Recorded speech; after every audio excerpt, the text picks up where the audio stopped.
Bonjour Vanessa. Bonjour Eman. Comment vas-tu? Bien, et toi? Très bien, très bien. D'autant plus qu'aujourd'hui, on tourne une de nos fameuses capsules RSE et je te propose justement de l'ouvrir cette capsule RSE en te présentant. Vanessa Géraud, je suis chez Konica Minolta depuis maintenant 8 ans.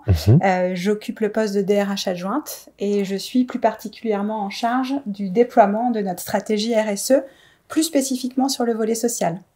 On sait que Konica Minolta a entrepris déjà depuis plusieurs années des transformations majeures face à l'urgence de la transition écologique, à la fois sur les façons de produire, mais aussi de consommer, mais il y a aussi les façons d'interagir et de travailler. Donc la direction des ressources humaines doit être actrice et doit accompagner ces transformations et intégrer les préoccupations sociales, environnementales dans ces activités, mais aussi être veiller à la qualité des relations avec ces parties prenantes. Je vois, merci.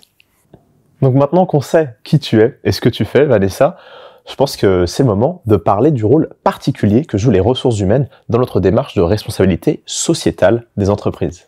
Alors, il est question d'environnement, mais il est aussi question de qualité des relations avec les parties prenantes, que ce soit les collaborateurs, les clients ou les fournisseurs.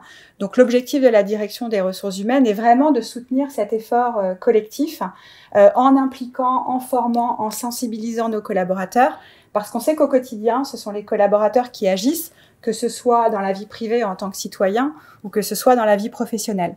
Donc, notre objectif est vraiment de créer un collectif engagé et de pouvoir faire évoluer la culture de l'entreprise. Plus spécifiquement, sur les activités RH, il est vrai que la RSE n'est pas étrangère aux activités des ressources humaines. Ça fait déjà quand même plusieurs années qu'on travaille sur des sujets tels que la diversité et l'inclusion, par exemple sur l'insertion sociale, le handicap, l'égalité professionnelle ou le travail des jeunes, mais aussi sur la QVT, la qualité de vie au travail, les conditions de travail, le développement des compétences ou tout simplement sur les emplois. Sur le volet environnemental, on peut penser que la DRH a moins de rôle à jouer. C'est pas le cas puisqu'elle doit aussi, on parlait de culture d'entreprise, elle doit aussi donc mettre en place donc tous les éco-gestes à respecter en entreprise, mais aussi, par exemple, travailler sur le bilan carbone, notamment en lien avec la mobilité et le déplacement de nos collaborateurs. Et puis, plus largement, la direction des ressources humaines se questionne sur la mission de Konica Minolta, sur sa raison d'être. Et effectivement, nous travaillons actuellement aussi sur ce sujet-là. Je vois, très clair, merci.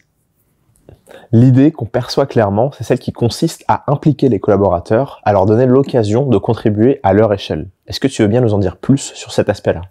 Oui, depuis plusieurs mois, nous mettons en place différents programmes qui permettent à tous les collaborateurs de contribuer à leur niveau, comme par exemple le don sur salaire, la plateforme d'engagement Tous RSE ADKM, le mécénat de compétences ou encore les Duo Day.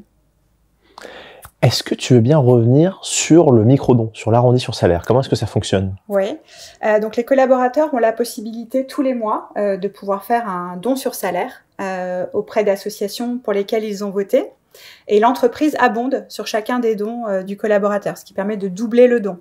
Les 3 associations qui ont été retenues par les collaborateurs sont The Sea Cleaners, qui œuvrent pour la préservation des océans, et puis aussi Nos quartiers ont du talent et Tremplin Handicap, qui œuvrent, elles, sur l'insertion des jeunes. Notre objectif, c'est de pouvoir consolider et poursuivre ces partenariats avec ces 3 associations et permettre aux collaborateurs de pouvoir s'engager encore davantage dans ces actions. Intéressant. Merci Vanessa de nous avoir parlé de tous ces projets qui gagnent à être connus. Est-ce que tu aurais un dernier message, un mot de la fin que tu souhaiterais partager avec tout le monde? Oui, je pense que nous pouvons être fiers d'appartenir à une entreprise qui s'engage sincèrement dans cette démarche déjà depuis plusieurs années et qui a le courage de remettre en cause son fonctionnement global pour prendre en compte les enjeux sociaux et environnementaux.